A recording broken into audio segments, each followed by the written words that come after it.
विचारधारा है। रोजगार को लेकर दादा बार बार युवा सवाल पूछ रहे कि एक एग्जामिनेशन आप लोग सही से फेयर से नहीं कर रोजगार के ये 4.5 साल अगर उनका 17 साल से कई गुना भारी नहीं होगा तो हम लोग जनता को वोट मांगने नहीं जाएंगे।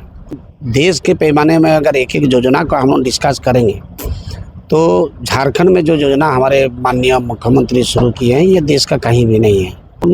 काम के माध्यम से जनता को वोट मांग रहे हैं। हम लोग छल कपट करके उल्टा समझा के वोट मांगने का हम लोग को कोई भी प्रवृत्ति नहीं है। भाजपा कहती है कि यह जो है इस चुनाव में सरकार को हरा कर दिखाएंगे और आईना दिखाएंगे कि कितना विकास आप लोग कर रहे हैं। बिहार का मुख्यमंत्री जेल गया तो उनके अनपढ़ धर्मपत्नी 3 क्लास तक पढ़ी थी, उसको कुर्सी में बैठाने का काम किया।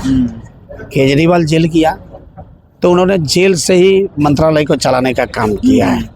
और हेमंत सोरेन जेल गया तो उनके पास एक हुनर, तेज तरार, एक शिक्षिता धर्मपत्नी थी।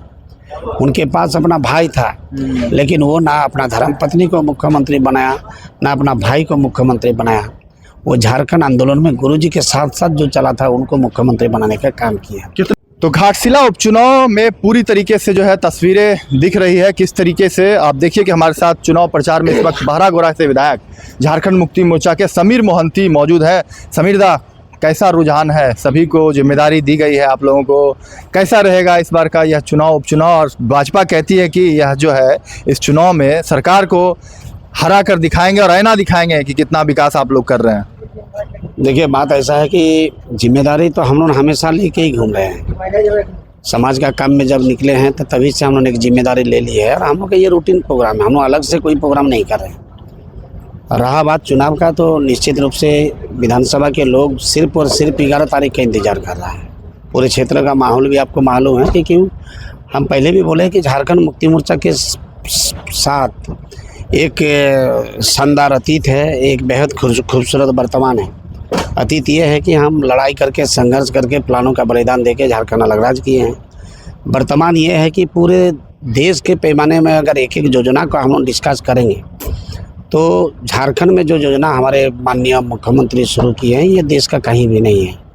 और निश्चित रूप से हम लोग काम के माध्यम से जनता को वोट मांग रहे हैं। हम लोग छल कपट करके उल्टा समझा के वोट मांगने का हम लोग को कोई भी प्रवृत्ति नहीं है, आचरण भी नहीं है। हम लोग बोलते हैं कि भाई अगर 2017-19 के तक 17 साल बीजेपी को देखो और 2019 के बाद का जो हम लोग का कार्यकाल रहा, 1.5 साल कोरोना में गया, 3.5 इधर, 1 साल, 4.5 साल, ये 4.5 साल अगर उनका 17 साल से कई गुना भारी नहीं होगा तो हम लोग जनता को वोट मांगने नहीं जाएंगे। क्योंकि 17 साल सिर्फ हवा में हाथ हिला के लौट गया वो लोग, लेकिन हम लोग धरातल में हर काम करने का काम किए।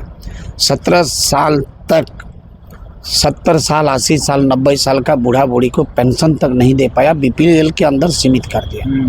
अब बीपीएल का सर्वे हुआ था 2003 में, आज हो गया 2025। 22 साल पहले, 22 साल में हजारों की संख्या में, लाखों की संख्या में बीपीएल कार्डधारी मर गया है, नया एक भी नाम जोड़ा नहीं है। इसका मतलब कि गांव में बीपीएल का संख्या पहले अगर 50 था तो आज वो 10 की संख्या में आ गया। तो ये 10 लोग ही उनके पास गरीब था और 10 को ही सुविधा देना था बीजेपी को। लेकिन हमारे जो बब्बर शेर है, इन्होंने बोले कि पूरा झारखंड को हम सेवा करेंगे। सर्वजन पेंशन योजना आज गांव में खोज के नहीं मिलेगा एक भी आदमी जिसको पैसा घर तक नहीं जा रहा। लेकिन वो सवाल बार बार ये पूछ रहे हैं कि जैसे आप लोग हफीजुल हसन को मंत्री बना दिया था उपचुनाव से पहले ही, बेबी महतो को बना दिया था, यहाँ आखिर सोमेश को आप लोग मंत्री क्यों नहीं आप लोग पहले बनाए? आखिर डर है कहीं ना कहीं हारने का कि देख लेते हैं चुनाव में जीतेंगे तब बनाएंगे? ये सवाल बार बार बीजेपी उठा रही है। देखिए, ऐसा कहीं बात नहीं है, ये माननीय मुख्यमंत्री का निर्णय है। इस पर बहुत ज़्यादा बात भी हम नहीं कर सकते क्योंकि हम एक जगह से झारखंड को देख रहे हैं, वो एक सेंटर में बैठ के पूरे झारखंड को देख रहे हैं। बिल्कुल। और इसीलिए वो जो भी निर्णय लिया है वो स्वागत योग्य निर्णय है। हम लोग उनका स्वागत करते हैं, उनका हर विचार को हम सम्मान करते हैं, इसलिए इस पर हम लोग कुछ नहीं। आने वाले दिनों में क्या कुछ कार्यक्रम होने हैं? आने वाले दिन में मुख्यमंत्री जी का कार्यक्रम होगा, कल्पना सोरेन जी का कार्यक्रम होगा। लोग में एक अलग उनके प्रति उत्साह है कि कल्पना जी को लाया जाए, इनको लाया जाए।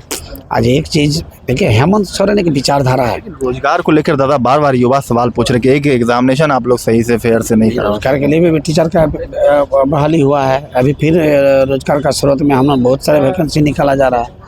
आज हेमंत सोरेन एक विचारधारा है। आज बताइए, बिहार का मुख्यमंत्री जेल गया तो उनके अनपढ़ धर्मपत्नी 3 क्लास तक पढ़ी थी, उसको कुर्सी में बैठाने का काम किया। केजरीवाल जेल गया तो उन्होंने जेल से ही मंत्रालय को चलाने का काम किया है। और हेमंत सोरेन जेल गया तो उनके पास एक होनहार, तेज तरार, एक शिक्षिता धर्मपत्नी थी। उनके पास अपना भाई था, लेकिन वो ना अपना धर्मपत्नी को मुख्यमंत्री बनाया, ना अपना भाई को मुख्यमंत्री बनाया। वो झारखंड आंदोलन में गुरुजी के साथ साथ जो चला था, उनको मुख्यमंत्री बनाने का काम किया। कितना वोट से जीत होगी सोमेश सोरेन? हालांकि कैंची भी है इस बार, फिर हमको कैंची किसको कतरेगा? देखिए, कैंची तो एक जगह पर ही सीमित है निश्चित रूप से, लेकिन हमको लग रहा है कि 40 से कम तो नहीं होना चाहिए। 50,000 40,000 से 40,000 से जीते। आश्वस्त है समीर मोहंती, क्योंकि आपका आकलन बहुत तगड़ा होता है, क्योंकि लोकसभा चुनाव भी आप लड़े हैं। बिल्कुल बिल्कुल 40,000 से ऊपर में हम जीते, बड़ी जीत होगी। चलिए, तो समीर मोहंती थे जिन्होंने कहा है कि जो है लंबी जीत जो है यहाँ पर जो है देखने को मिलेंगी। हालांकि हर अपडेट आपको हम यहाँ से बताएंगे। झारखंड की आवाज यूट्यूब न्यूज चैनल को सब्सक्राइब जरूर करें, लाइक, कमेंट और शेयर करना ना भूलें। जुड़े रहिए हमारे साथ, क्योंकि हम हैं आपकी आवाज।